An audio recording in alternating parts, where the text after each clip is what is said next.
time is Stand By Me. Anybody else like that movie? Really cool movie. Childhood, and the thing I think more than anything that movie that always intrigued me, and I always go back to, is that tree house that they had in Stand By Me. Always was jealous, always thought, someday I'd love to build a tree house. Boyhood idea never really happened.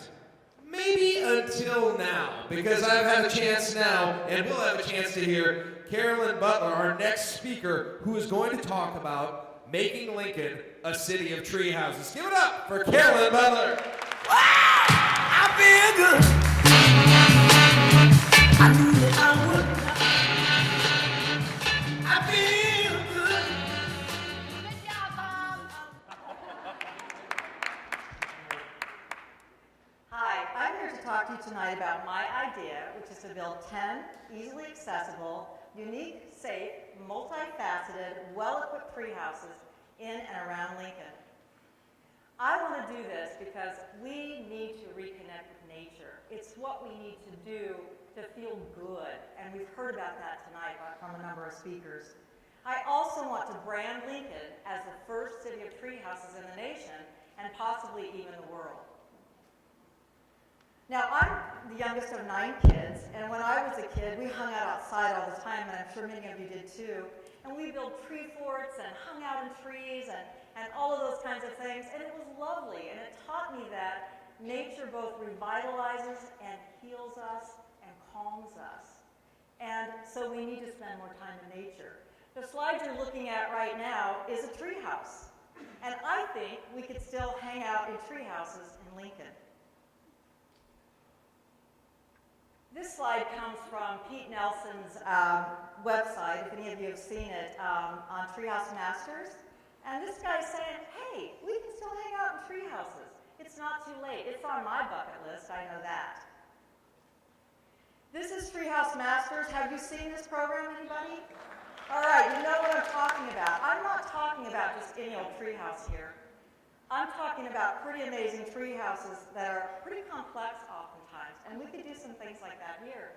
You could do a Japanese tea house in pink blossoms. You could do a little wooden pod, a mirrored structure that's lost in the forest.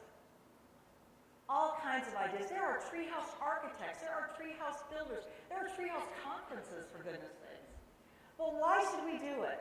Well, we should do it because it's good for our well-being, and we can do it without spending a whole lot of money.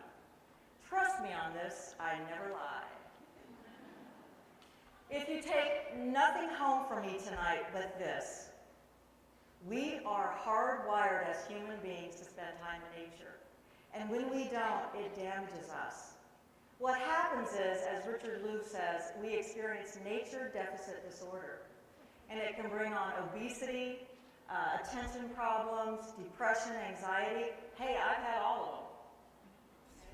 So we need to spend time in nature so that we can feel good. This is a busy slide because I am subliminally planting seeds with you at this moment. But look at 50K.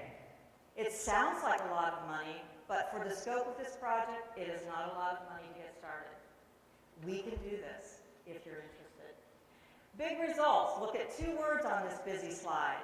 Community, community enhancement, engagement, pride, fun. Tourism dollars to keep the project going.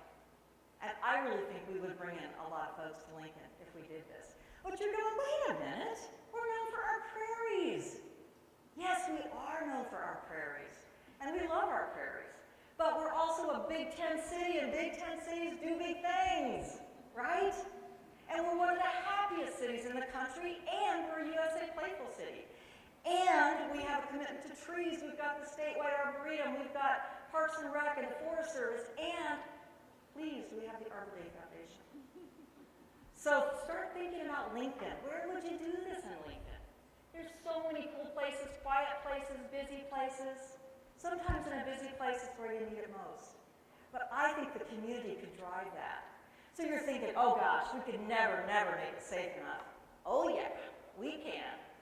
This is the Arbor Day treehouse, the 50-foot canopy treehouse out in Nebraska City, and this baby is solid.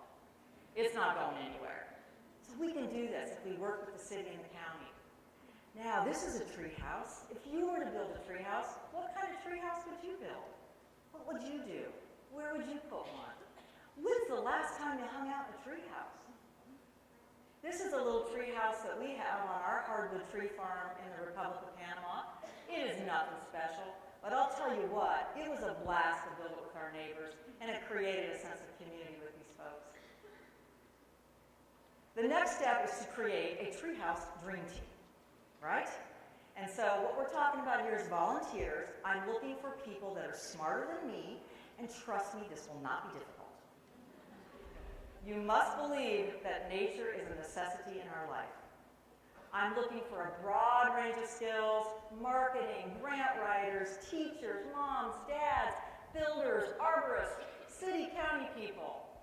And you gotta have energy, because it won't be a sitting around team. It'll be a team that really works. Okay? And you have to say, never say die. Let's make this happen.